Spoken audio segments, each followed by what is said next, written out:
இயக்கமான தொண்டர்கள் இயக்கமான அனைத்து இந்திய அண்ணா திராவிட முன்னேற்ற கழகத்தின்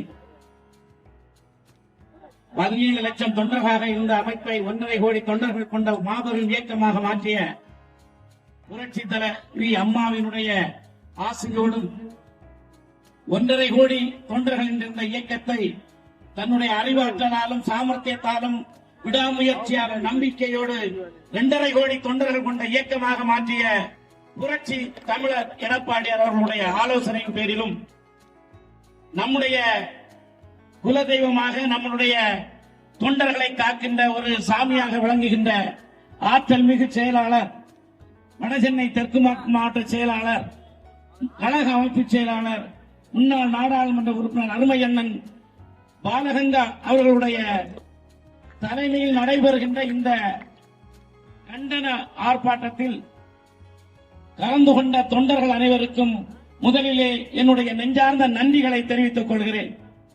அன்பார்ந்த தொண்டர்களே, இன்று நடக்கின்ற இந்த காட்டாட்சியிலே ஆதி திராவிட மற்றும் பழங்குடி மக்களுக்கு எந்த விதமான பாதுகாப்பும் இல்லை. ஆட்சியில் இருந்தாலும் சரி இல்லாவிட்டாலும் சரி, ஆதி திராவிட மற்றும் பழங்குடி மக்களை காக்கின்ற ஒரே இயக்கம் அனைத்து இந்திய அண்ணா திராவிட முன்னேற்ற கழகம் என்பதை இந்த நேரத்தில் நான் பதிவு செய்து கொள்ள விரும்புகிறேன். இந்த தீய சக்தி திமுக ஆட்சி வந்த பிறகு ஆதி திராவிட பழங்குடி மக்களுக்கு பாதுகாப்பு இல்லை. அருமை அண்ணன் ஆர்ப்பாட்ட முறையிலே பேசியது போல வேங்கை வயல் என்ற கிராமத்திலே இந்த உலகத்திலே நடக்காத ஒரு உச்சபட்ச தீண்டாம கொடுமை குடிநீரிலே மனம் கலந்தது. அந்த கொடியவர்களை ஓராண்டு காலமாகியும் கண்டுபிடிக்க முடியாத இந்த வக்கற்ற லாயக்கற்ற பிராணியற்ற தீய சக்தி திமுக அரசுக்கு முதலில் நாம் கண்டனம் தெரிவிக்கின்றோம்.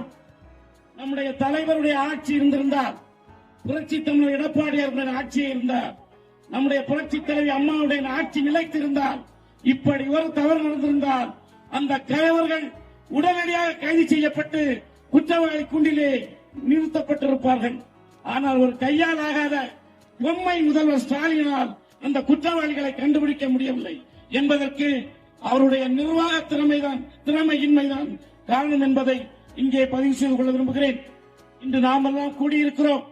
கள்ளக்குறிச்சியில் உள்ள ஒரு தலித் மாணவி தன்னுடைய வறுமை காரணமாக கருணாநிதி எம்எல்ஏ என்கின்ற ஒரு தலைவன், மோசமான தலைவனின் பெயர் கொண்ட ஒரு எம்எல்ஏ அவருடைய மகன் வீட்டிலே வேலைக்கு சென்றிருக்கிறார்.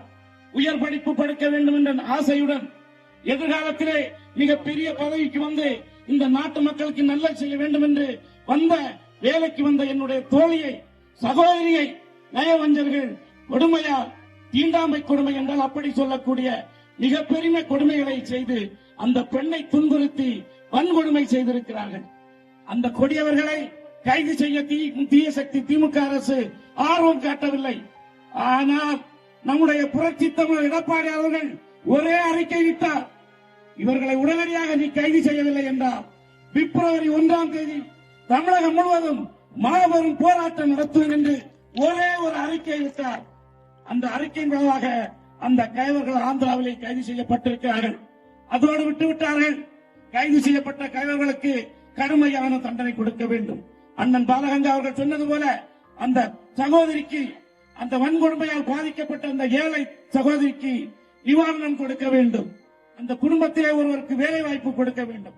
குற்றவாளிகளை எந்த சூழ்நிலையில் விடாமல் பிசிஆர் சட்டத்தின் கீழ் அவர்களுக்கு கடுமையான தண்டனை வழங்க வேண்டும் என்ற ஒரே எண்ணத்தை குறிக்கோளாக கொண்டுதான் நம்முடைய இயக்கம் எல்லோரையும் சமமாக பாவிக்கின்ற இயக்கம், ஒற்றுமையான இயக்கம் என்று உலக அளவிலே சொல்லப்பட்டு இன்று உலகத்திலே 6வது இயக்கமாக, மாபெரும் இயக்கமாக வளர்ந்து ஓங்கி நிற்கின்ற நம்முடைய இயக்கம் இந்த தவறை கண்டித்து இங்கு ஆர்ப்பாட்டம் நடத்திக் கொண்டிருக்கிறது.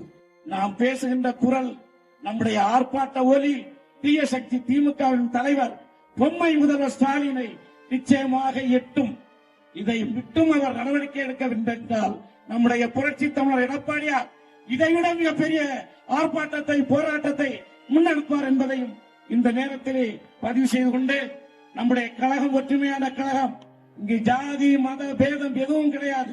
ஒரு தொண்டனுக்கு ஒரு பிரச்சனை என்றால் உடனே ஓடி வருகின்ற இயக்கம் நம்முடைய இயக்கம்.